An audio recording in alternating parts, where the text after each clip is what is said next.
All right. Hello, everybody. Welcome back. It's been a little minute since we talked about the Trojan War, and so, per request, we're gonna come back to this. Um, I am gonna limit it to about 15-ish minutes per section. Maybe shorter than that, just kind of depends on what all I want to cover. And it may be over the span of multiple days or just a few days. We'll kind of see. Anyway, we're gonna pick up kind of sort of where we left off. I know it's been a minute, so let's do a quick rehash. And yes, I am gonna try, like, this is a live document, so I'll upload the link for you guys afterwards. So if I go too fast or you miss some of the notes, it'll be there for you to scroll through. We are on page 6 of the Trojan War, not including everything we lost. But when we talked last time, we were taking, oh my gosh, we were taking a little bit of a detour from the war. Remember, Achilles has like dipped because he's a little salty about what's happened, but that's fine. So we talked about Achilles, aka Brad Pitt, and his birth and how Spicy Mom tries to throw him into the fire, but Dad ruins it because, oh my gosh, why do you throw babies in the fire? His training, his love slash boyfriend slash best friend, like cousin. Patroclus. They accidentally kill Chiron. I don't, yeah, it's there. And then we know that Achilles is taken by his mother and kind of hidden on Skyros with Lycomedes so that he can't be found for this Trojan War. While he's there, he's disguised as a lady named Pyrrha. He falls in love with one of the daughters, Didamia. And then it gets a little dark here, a little bit of rape, a little bit of illegitimate children. His son, Neo, we're just going to call him Neo, isn't born until Achilles is away during the war, so there's some debate as to whether or not he actually knows he has a son, but that's fine. So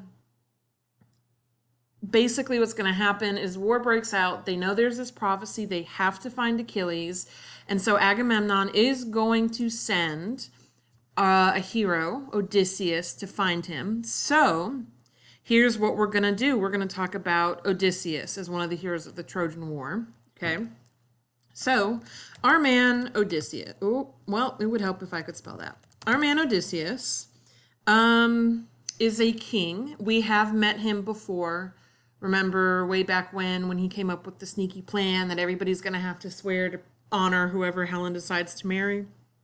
Yeah, so we met him briefly before, but we're going to go a little more in depth. So, first things first, Odysseus... I'm trying to think how I want to do this. Odysseus is the son of Laertes and Anticlea. Yeah, okay. So, Laertes is an OG Argonaut. How do you spell Argonaut? Yeah, there we go. So, if you are familiar with Jason and the Argonauts, Laertes was one of the men who went with them to find the Golden Fleece, and it's a whole thing. So Laertes himself is a pretty, like, ballin' hero in his own rights. So, like, we got some good blood going on. But as if, that's not enough, Anticlea, is the daughter, oh my gosh, of this dude, a dude, named Auto Parts, that guy, right there. Yeah. We're gonna call him Auto Parts. So Auto Parts is a son of Hermes. AKA Mercury, if we're talking Roman stuff. So, he's also really well known, not Mercury, Auto Parts, is really well known for being a super good thief. Is that right? Why does that look weird? Okay, anyway. Super good thief who's never caught. Which I feel like if you're a thief, everybody knows you're a thief and you're not doing that good, you know? Because, like, I don't know. You know what I'm saying? Like, if you're a really good thief, people wouldn't know it was you. But everybody knows it was you, so how good of a thief are you really? But I mean, at the same time, he's a really good thief and they know he's a good thief, and he's still not caught. So maybe it's like they can't get the evidence. I don't know. Anyway, he's a super good thief who's never been caught. And like, there's stories about him on how he's like, he can change things, like he steals things and like changes them into something else and like changes the color, or like a hornless animal to an animal with horns, which I guess would be why he's not caught. There's no evidence. I don't know how he does it. There's no indication. Side note here, some people say that this isn't enough like background to explain why Odysseus himself is so shifty. In some versions, Laertes is not his father. He is the son of Sisyphus, who I think we talked about. Sisyphus is the one who has to push the rock because he did some shady business as well. But apparently there was like some trade-off where he bargained a night with Anticlea after he caught Autopart stealing his cattle. But that doesn't seem to be like the main version. That's like some people are dissatisfied and don't think Odysseus is royal enough or like sneaky enough. So, you know, whatever you want to go with. I'm going to just stick with auto parts. And so like Odysseus is essentially a grandson, great-grandson, grandson, great-grandson, great-grandson of Hermes. I don't know. Doesn't matter. Anyway, Odysseus is going to... What number am I on? Oh, okay. Odysseus... Maybe I should just... Yeah, I'm just going to recall this his childhood. Okay, that makes more sense. Okay, there we go. So, as a child, he's going to spend a lot of his time with auto parts. A lot of time with auto parts. You know? Because that's important. You've got to spend time with Grandpappy Auto Parts. And like, Auto Parts doesn't play. Auto Parts teaches him...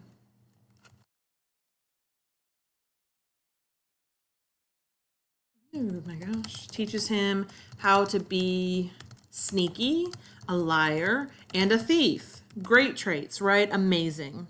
And supposedly it's Auto Parts... it's probably Autolycus. I should really do better. It's Autolycus, but it's too late. He's Auto Parts now. So Autolycus basically like hang out with him, and after an incident, he decided to name him Odysseus, or like pushed for the name. I don't really know what he was called before. Maybe he was just child. Doesn't matter. But Odysseus's name comes from a very long Greek word that I will not pronounce because Greek is for peasants.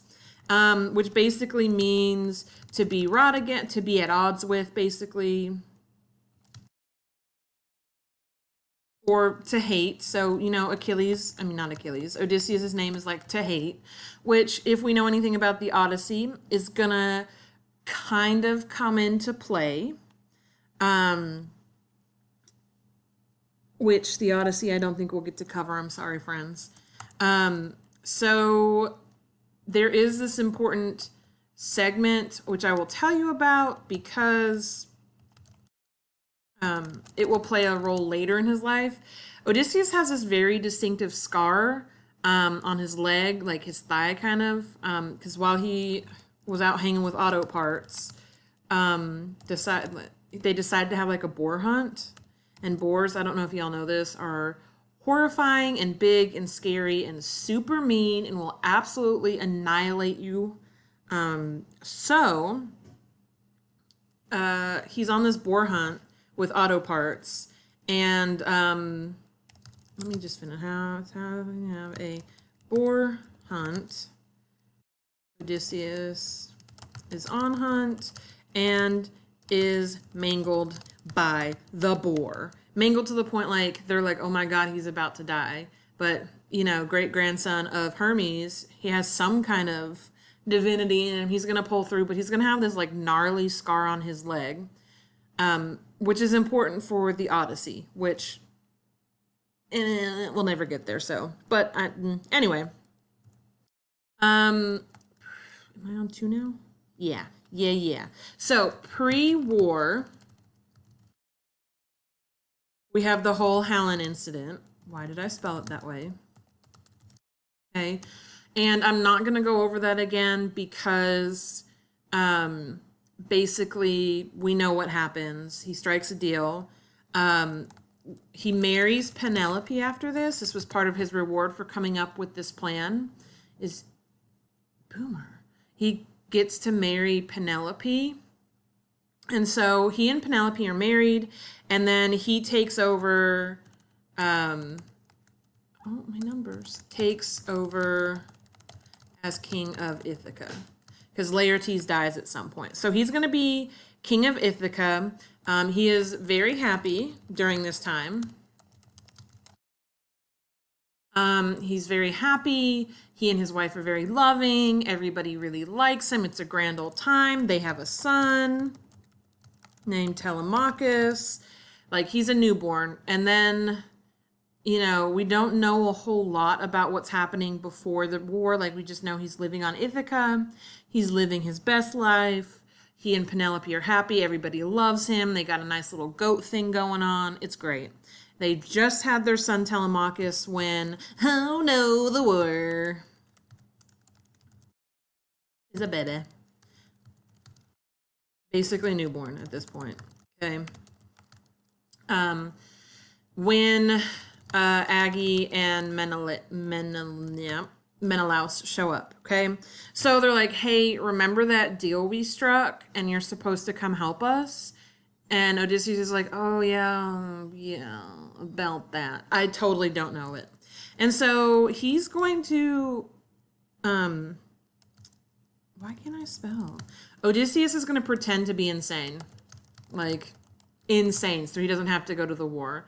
Like, he takes a donkey and a cow and he yokes them together and then pretends to plow the fields and, like, is throwing salt and, like, babbling and just being generally insane.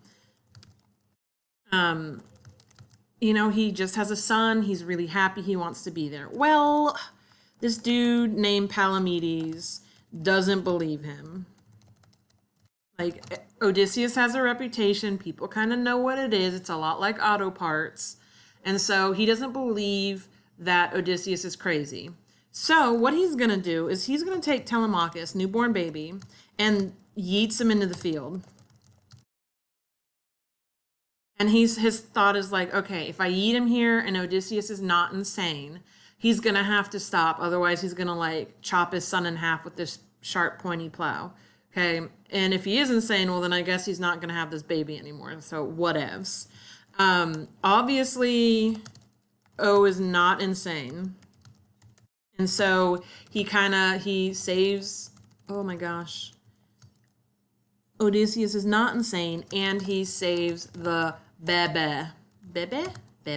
He saves the bebe. Okay? Which, now everybody knows he's not insane. Now everybody knows he's not insane. And so he has to go to war.